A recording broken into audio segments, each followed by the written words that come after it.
Look, I'm not saying I know the answers at center. I'm not saying that at all. But the Magic have options at center. And isn't that a good thing? On today's episode of Locked On Magic, we're going to dive into those options at center. How Bamba has started to play really, really well. It's looked pretty impressive so far. And why that doesn't mean he's unseated Wendell Carter. And why Wendell Carter is someone you should be paying attention to. We'll get to all that today on Locked On Magic.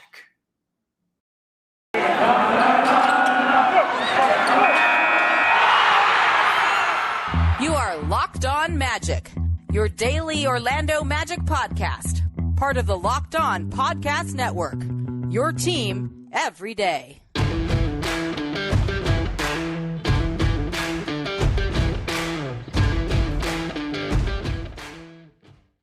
And you are indeed Locked On Magic. Today is October 6, 2021. My name is Philip Rossman-Reich. I'm the expert and site editor over at OrlandoMagicDaily.com. You can follow me on Twitter at PhilipRR_OMD. On today's episode of Locked On Magic, we're going to chat a little bit about the center position. Wendell Carter, why he is poised for a big season, or why he is not someone that you should look past on this young Magic team. And Mo Bamba, how he is trying to make the most of a fresh start and perhaps a last chance. We'll get to all that coming up here in a moment. But before we do any of that, I do remind you all you can check out all the great podcasts on the Locked On Podcast Network by searching Grab and Download Podcasts for Locked On and the team you're looking for. Just like this podcast here covering the Orlando Magic with excruciating detail, this podcast covering every single team in the NBA with the same level of care that you can only find from a local expert who knows their team best. Want the lowdown on the New Orleans Pelicans ahead of tonight's game? Check out our friends at Locked On Pelicans. No matter who your team is, whether it's in the NBA, NFL, NHL, MLB, or college too, there's a Locked On podcast for you. To search wherever you download podcasts for Locked On and the team you're looking for, the Locked On Podcast Network. It's your team every day. Before we get going in today's show, I do want to thank you all for making Locked On Magic your first listen every single day. We are free and available on all platforms. Well, whether we're your first listen or your second listen or whatever listen we are, we truly appreciate all of you. Remember, you can subscribe to Locked On Magic wherever you download podcasts, plus subscribe on YouTube as well. There will be YouTube exclusive content coming soon, including today. Today at 7:30, I'm going to do a live YouTube pregame show of the Orlando Magic and the New Orleans Pelicans. So come with your questions. We'll have some fun on YouTube for at least a little bit before the game tips off. Really, really, really looking forward to it. But the matter at hand today is the center position, a position that is sort of gone a little bit by the wayside in some respects, a position that is somewhat overlooked. I'm playing around with graphics here. If you're watching on YouTube, I'm trying some things out that can be a little bit overlooked. The Magic have been pretty solid at center for the last 2 decades now almost, between Dwight Howard and then Nikola Vucevic, although it took the Magic a little while to figure out that Nikola Vucevic is actually a pretty good center.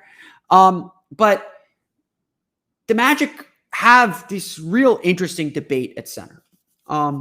They drafted Mo Bamba, obviously, with the 6th pick ahead of Wendell Carter. And so this, quote unquote position battle going on between the two is an intriguing one. Wendell Carter, which, you can go back into our archives and actually see what I thought about Wendell Carter in the draft process, has really developed into this sort of jack of all trades. That's kind of a trope that you see a lot in draft prep. But Wendell Carter, has really good at a lot of different things. And because he's really good at a lot of different things, but isn't necessarily elite or at the top of the list for many of them, he kind of gets forgotten. It's very easy to have wandering eyes, and especially now that he can become a restricted free agent at the end of the season, it is a little bit easier to have some wandering eyes and to think maybe Wendell Carter isn't the guy. I'm not going to sit here and argue that question. I think that the season's going to play itself out. We may have the debate later on before the deadline about whether the Magic should extend Wendell Carter. Personally, I like Wendell Carter a lot. I've liked what I've seen from him. But I do think that you let the season play out. I think you need to get a little bit more information. The fact that he hasn't played more than, I think it's 54, 60 games in any year of his career is a little bit concerning. He's got to prove that he can actually make it through an NBA season. But there's a lot to like about Wendell Carter. And I think in the rush to kind of try and reclaim Mo Bamba, who, yes, has a little bit of a higher ceiling, and by a little bit, I mean a lot of a higher ceiling and a lot more potential. In this rush to make Mo Bamba out to be this reclamation project that is the future of the Magic at center, I think it's easy to forget that Wendell Carter is still very, very good. Wendell Carter had, again, very limited minutes with the Orlando Magic when he played for them last year, had a really solid run.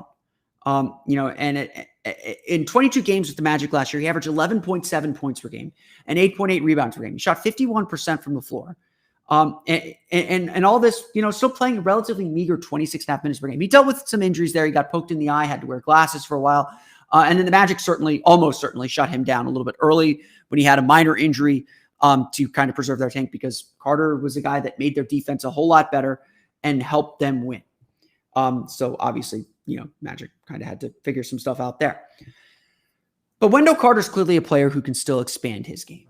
He talked about at Media Day about how the Magic had asked him to kind of begin expanding his range to get out to the three-point line a little bit more, how they plan to maybe use him and a lot more switching. And we saw in Monday's game how much more the Magic switched defensively, trying to use him more on the perimeter. But at the end of the day, what makes Carter, see, it's easy to slip it there. What makes Carter so interesting is that versatility, is that he's already a ready-made defensive player. Last year, after the trade deadline, the Magic had a defensive rating of 116.8 points per 100 possessions. With Wendell Carter on the floor, it was 112.8, nearly 4 points better. Now, the Magic defense not good at 112.8, but with Carter being on the floor, it was 4 points per 100 possessions better. So even though Carter is not a highlight reel shot blocker, even though he is not this wonderkind offensively, or this potentially floor spacing center, which is what was really attractive about Bamba, Carter does a lot of really solid things. I think it's really important that he not get forgotten. Again, Monday night was a great example. Monday night, Bamba did kind of get forgotten a little bit because Bamba had a really good game, but Carter also, I thought, played pretty well. I think he eased into the game a little bit more. He certainly wasn't assertive or aggressive, but had a really nice move, had a really nice read where he flared out for a three-pointer and drained a three. And that's something that he's really worked on, and you can tell. And it'll be interesting to see if that confidence remains. But Wendell Carter is still a really solid option. I thought he played solid defense throughout the course of the game. Again, still, I think getting used to the new defensive system as everyone is. Carter is just solid. And the potential for that versatility defensively, to be able to defend multiple positions, to be able to defend well already, is a big reason why Wendell Carter is still the favorite to start at center. Now, is he the long-term option? Has he proven that he can be a full-time starter on a playoff team? I don't think that's to be determined. I don't think that is in stone. It's also clear that Carter can continue to get better. Carter has areas of his game that he can improve upon, that he can be better at. And so in all this, hubbub about who are the Magic's core, who are the guys this team really wants to build around, and yes, there's a contract decision to be made either by October 18th or in the offseason, Wendell Carter has to figure at least into the calculation, into the conversation. Maybe not fully in there yet. Maybe you can come to different conclusions. But Carter is still really good. Carter still has a lot that he can give, and certainly more that he can grow into. If Wendell Carter really has added that three-point shot consistently, then, he's not a Nikola Vucevic level shooter, but he becomes a really solid shooter for this team. He becomes a player who can contribute at a very high level, a player who can give a lot to this team. It's hard to get into details with Wendell Carter because what he does is usually pretty subtle and not something that necessarily shows up in the stat sheet. He is not going to drop you 20 points on any given night, but even last year, the Magic saw the impact that he could make. And so as we continue on here, as we get through this preseason, as we begin to learn this new team, keep an eye on Wendell Carter. Keep an eye on the little things he does defensively. Keep an eye on his improvements as an offensive player, whether he can truly assert himself a little bit more.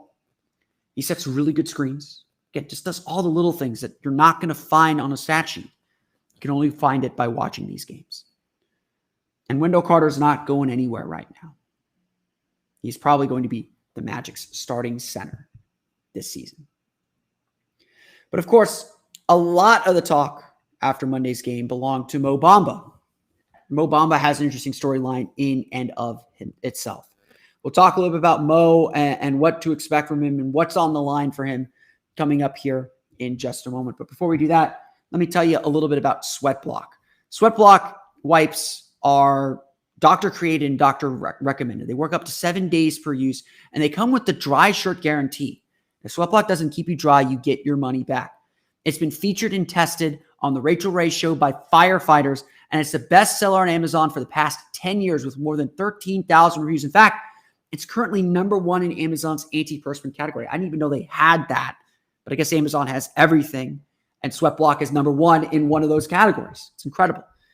If you're like me, you live here in Central Florida, and while the temperature is starting to creep down, it's still in the 80s. It's still really hot, and if you spend any time outside, you're inevitably going to sweat. And whether you're going to a date, meeting with friends, going to work, if you're outside for any minute of time, sweat's your enemy. It's going to come back and haunt you. SweatBlock gives you the confidence to wear what you want. It's the must-have for everyone's toiletry bag, whether it's a big presentation or any other meeting. If you or someone you love deals with excessive sweat, you have to check out SweatBlock. Get it today for 20% off at sweatblock.com with promo code LOCKEDON or at Amazon and CVS. Like I said, number 1 on Amazon in the antiperspirant category. Today's podcast also brought to you by our pals at Sleeper. Look, fantasy basketball is not fun. We all want it to be fantasy football. We all want the simplicity of it, but basketball is a complicated sport. There's a lot more stats to worry about. There's a lot more impacts in the game. And of course, there are a lot more games themselves. Most of the times when you're playing these head-to-head fantasy basketball leagues, you get these matchups that are seemingly unbalanced.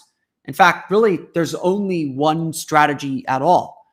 You draft your team, you log in every day, you make sure that all your players are playing, and occasionally you have to make some roster decisions. Occasionally you have to say, this guy at the end of my bench, which one do I play? Which one do I sit today? Oh, he's got a back-to-back tomorrow. I'll play him then. That's no fun. If you like fantasy sports, you love it for the strategy. You love it for being able to put those guys into the game when you want to. And of course, with like fantasy football, you only have 1 week to get it right. So Sleeper has made fantasy basketball work again. No more of this daily checking. No more of this putting your lineup in just based on who's playing. This is a real strategy game. It's called Game Pick, and it's only available on Sleeper. In Game Pick, owners pick a single game per week for each starter to count toward their team's total score, ensuring an even number of games played between opponents. The days of losing because your opponent's players simply had more scheduled games, or whether you forgot to log in that day and change your lineup, are done. In Game Picks, you pick 1 game per week for each player based on whatever you want. Player matchups, home versus away, opponent defensive rating, national TV. We all know Michael Petrus always showed up in the national TV games. You play him then. You don't play him against Charlotte. Sorry, Charlotte. Sleeper cracked the fantasy basketball code if you love playing fantasy football, and if you prefer building out a weekly strategy versus daily busy work, you're going to love Game Picks. Download the Sleeper app and start a league with your friends today. You will not be disappointed. So, obviously, Wendell Carter, I went about 7.5 minutes on Wendell Carter. Not the sexiest guy to talk about. For lack of a better term, not the biggest name out there. He's just really, really solid, and you can easily miss him. Mo Bamba, on the other hand, look, I'm not going to sit here and deny it. Mo Bamba's ceiling is way higher than Wendell Carter's. If I am sitting in the draft room today and I'm picking between Mo Bamba and Wendell Carter, and I'm picking purely on potential, I am still picking Mo Bamba even after everything he has been through. But of course, you can't look at it without the context of what Mo Bamba has been through. The struggles that he has had, and just, frankly, the poor fit that he's had with the Magic here in his 3-year career to this point. Mo Bamba undoubtedly is heading into a big season. His contract is up. His future in the NBA is very, very much at stake. He has to prove that he is at least a rotation level player, that he has grown enough to do that. And as Rob Hennigan at one point said, you kind of know who guys are by the end of their rookie contracts.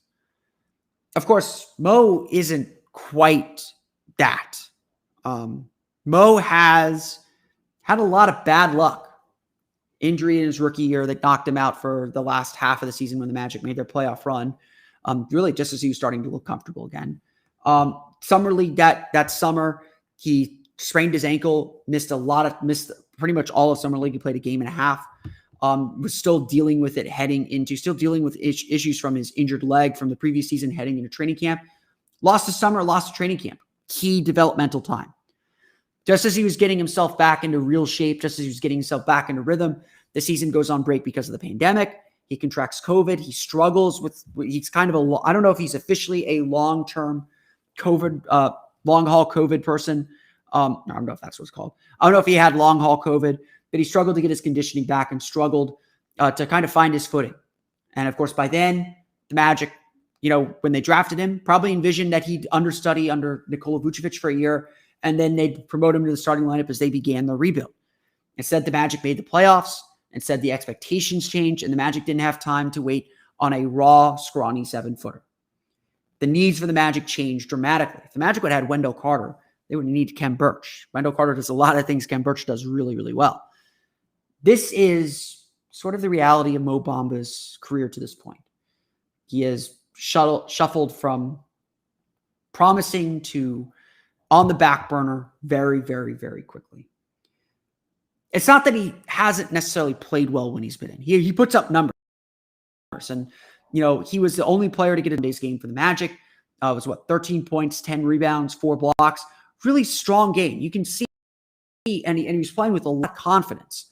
He knows what's at stake this season. He knows what's at stake for him this year, and that he has to prove himself, that he has to be in the rotation, that he has to, frankly, challenge for the starting position, starting job. This is all something that Mo has to accomplish this year. And again, it's, returns Monday were really good, and we want to see it happen again Wednesday. But Mo has a lot riding on this season. Look, you give him the minutes, he's going to put numbers up. He is a good shooter. He's smart at knowing when to pop and where to pop.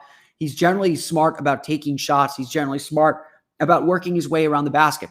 With the added strength that he has had, and he does look much bigger than he has before, he's going to be able to finish around the rim a lot more. He said at Media Day, one of the things that he was working on was finishing at the rim. He wants to be better at the rim. And he understands what's being asked of him. But this is also a very, very different team. And gone is kind of the strict structure that Steve Clifford had. Gone are, frankly, the winning expectations. And that is a much better environment for Mo to get his feet back under him, to reclaim his career. This is a big opportunity for Mo Bamba, obviously. This is a huge thing that he has to take advantage of, that he has to make the most of. It's not necessarily going to be easy. But Bamba is eager for the challenge. And frankly, that's the most exciting part. Mo Bamba knows what's at stake right now. He knows what he has to accomplish. He knows what has to get done. And he seems up for the challenge. He seems eager to tackle that challenge. That is a huge thing. That is not nothing. And whether Bamba is able to do this or not is really up to him. It really sounds like Jamal Mosley is going to give him every opportunity to do so. He's really put a lot of work with Bamba in the short time that he's been in Orlando to help him prepare for this moment. And so there's obviously a lot's been given to Mo again. He's had he's been unlocked a little bit. He's been let free. And Bamba said it really himself when I asked him about the defense, about what's different about the defense. And he said, it's more about principles and less about structure. And he thinks that that's going to help him out a lot. Well, we'll see. Of course, the proof is in the play. And again, Bamba's first game against the Celtics was pretty solid. Looked more energetic, looked more sure of himself, looked like he knew exactly what he was trying to do and exactly where to be and exactly what to do. And sure, there are some moments where he was late. There's still some moments where his head gets turned around, where he's, thinking a little bit too much, but sure seems like he's reacting a lot more and thinking a lot less. And that is the key to him unlocking his defense. But he has to deliver. Again, he's a free agent at the end of the year. His place in the NBA is not guaranteed. He has shown enough to get chance after chance after chance after chance to really believe that, yeah, that potential is all there. But now he has to deliver consistently. So far, so good. And Mo seems up for the challenge. We'll talk a little bit about the Orlando Magic's upcoming game against New Orleans Pelicans, what to expect in preseason game number 2 coming up here in just a moment. But first, and once again, for making Locked On Magic your first listen every day. We know that there are a lot of podcasts out there. There's a lot of things you could be listening to, and I'm glad just to be in your rotation. Whether you listen once a week, twice a week, 3 times a week, or listen every single day. But we appreciate your listen no matter when you do it. But for those of you that make us your first listen, we really do appreciate it. Remember, Locked On Magic is free and available on all platforms, including now YouTube. You can subscribe to us wherever you download podcasts or on YouTube. Today's podcast, also by our pals at BetOnline. BetOnline is back and better than ever. All eyes are on the gridiron as teams are back on the field for another football season. And as always, BetOnline is your number one spot for all the pro and college football action this year. With a new updated site and interface, even more odds, props, and contests, BetOnline continues to be the number one source for everything football. Head to the website and use your mobile device sign up today to receive your 50% welcome bonus on your first deposit. Don't forget to use our promo code LOCKEDON to receive your bonus. From football, basketball, boxing, right to your favorite Vegas casino games, don't wait to take advantage of all the amazing offers available for the 2021 season. BetOnline is the fastest and easiest way to bet all your favorite sports. BetOnline, where the game starts. The Orlando Magic will take on the New Orleans Pelicans in preseason game number 2 tonight at 8 o'clock. Should be a good time as if you get it on League Pass. We'll have coverage of course, on Locked On Magic as well as on Orlando Magic Daily tomorrow. My plan, of course, if you didn't hear at the beginning of the show, we'll be doing a pregame show on YouTube. It'll be a YouTube exclusive at 7:30 p.m. We'll do a 30 minutes leading up to the show. I'll answer your questions, chat a little bit about what to expect from the game itself. Maybe even bleed into the first maybe 6 minutes of the first quarter. So we'll hang out and watch the game a little bit. I will not stream it on my computer because that would be illegal and I don't want to get in trouble. But for those that are able to watch, those that are able to listen on the radio, we'll talk a little bit about the Magic, what we're seeing, and what to expect as the Magic continue on. So what should you expect when the Magic take on the New Orleans Pelicans? I'm not going to dive too deep into the Pelicans as an opponent. They had an interesting game against the Minnesota Timberwolves, but Brandon Ingram's obviously pretty solid. I think he knows how to pace himself, knows how to get himself ready for the season. So I don't think we'll see him at his full Brandon Ingramness. Devontae Graham is still getting used to things over there in New Orleans as well. Jonas Valanciunas, I believe, is expected to make his preseason debut after missing the first game against Minnesota. Zion Williamson is still out, I believe, with a foot injury. But again, right now at this stage of the preseason, the opponent's not important. I'm not worried about the opponent. I'm worried, the thing about the opponent is I want to see them, see how they attack the Magic, and so we can see how the Magic, adjust on the fly to different looks, to teams doing different things, to teams trying to counter what they're doing. That stuff is valuable, but it's not worth breaking down the opponent to say like, okay, the Magic need to make sure they do this against Brandon Ingram because the result's not important again. Look, I had some people say, I can't believe we're celebrating a loss on Monday. And it was just like, guys, the Magic were up 5 with 5 minutes to go. They pulled their regular rotation players. They put their G League roster out there. I'm not losing sleep over the Magic when losing that game. They played really, really well. I was really, really happy with how they played and the energy that they brought. So number one, the biggest thing that the Magic have to do in this game is continue to bring that energy. Continue to bring the intensity that they brought into Monday's game. But, this team's got to be like the Heart and Hustle team. They've got to bring energy every single night. They got to outwork every team. They got to be willing to dive on the floor. And we saw that throughout the course of Monday's game. Even if you make a mistake, make a hard mistake. Go at it hard. Be aggressive. If you're going to make mistakes, be aggressive. Don't be unsure. Don't be unsettled. Go after it. And I think that's really, really important. I think that's what the Magic did in Monday's game. I was, again, really, really happy with the effort that they put in. You could really see just the energy that they had. And again, that energy has been a huge theme throughout the course of training camp so far. The other thing I'm interested in is whether the Magic continue to shoot the three ball so well. I believe they were 17 of 40 from beyond the arc. They shot 40.5% from beyond the arc in Monday's game. We don't think of this Magic team as a three-point shooting team. That's not who they are, but the three-point shot is really what helped the Magic stake a lead in the third and fourth quarter, and really kept them in the game because their offense was naturally preseason bad. They had 26 assists on 37 field goal makes, so a lot of those threes were coming off driving kicks or coming off of their ability to move the ball and get open looks. Moritz Wagner hit a couple threes. Cole Anthony obviously hit his share of threes. Jalen Suggs hit a three. There were a lot of, they had a lot of guys that were able to hit shots from the outside. And again, I don't think this Magic team will have three-point shooters that defenses will necessarily respect quite yet, but they have guys who can hit open shots.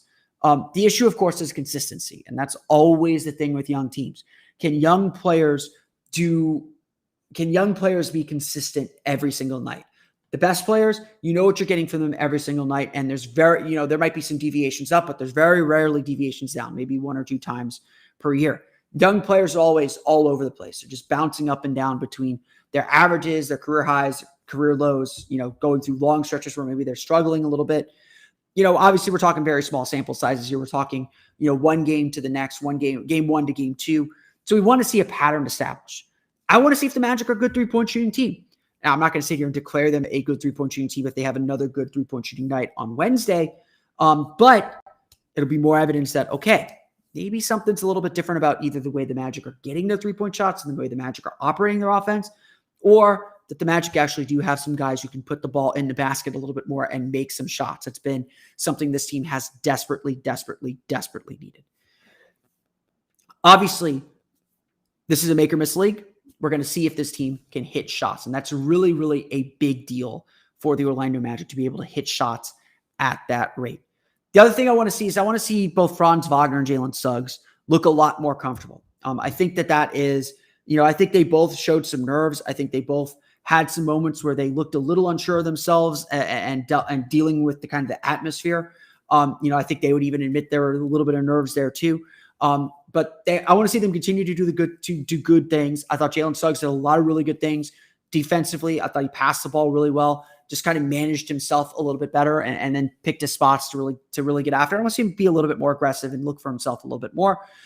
Franz Wagner, I think Coach Jamal Mosley said after the game or at some point during the game that, Franz, it was after the game, that Franz did really good things. He was good defensively, good in passing lanes, good at moving the ball. Didn't shoot the ball particularly well, 1 for 5, I believe, and 1 for 4 from beyond the arc. But, if he can get his feet under him, I think he can be, I think he will have a really solid season and begin to kind of show why the Magic made him the pick. There's a lot of things I like about Franz Wagner. I don't think he's necessarily an all-star player, an all-star level player, but he's going to be able to do some good things. We just need to get him comfortable and get him back in rhythm. And I think that's what a lot of this preseason is about. Again, it's preseason game number 2. I think you kind of just still let the ball roll out and play. You want to see them improve on their defense, get their rotations a little bit cleaner. Again, really cement the fundamentals and foundations of what this team wants to be. We saw a lot of that on Monday. If we get another similar effort to what we got Monday night and continue to kind of tighten things up, I think this will be a really good preseason game. I think the Magic will be well on track to be ready for the regular season. Tip-off from the Smoothie King Center is at 8 p.m. The game is only available on NBA League Pass or illegal streams if you can find them. But we'll have a complete recap, of course, on OrlandoMagicDaily.com, as well as here on Locked On Magic tomorrow. But that's going to do it for me today. I want to thank you all again for listening to today's episode of Locked On Magic. Of course, find me on Twitter at PhilipRR_OMD.